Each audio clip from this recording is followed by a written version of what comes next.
baktım gün sayarak, adını andım içim yanarak. Bir gölge gibi düştün kalbime, sensizim şimdi seni anarak. Duydum adını rüzgar içinde, bir sızı düştü yine içime. Ne desem eksik, ne yapsam boş. Hasretin çöktü gözlerime.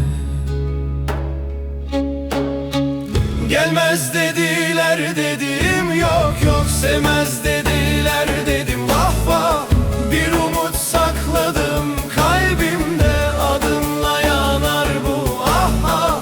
Gelmez dediler dedim, yok yok sevmez dediler dedim. Vah vah, bir tek sen varsın dünyamda, sensizim ben eyvah eyvah. Bir iz bıraktın gönül bağımda, seni sakladım her anımda. Gelsen sarılsam, susup kalsam,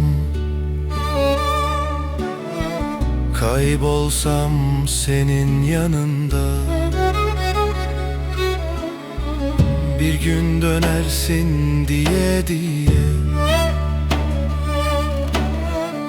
sabırla bekledim her gece. Bir sesin düşse yüreğime, can bulur bu yorgun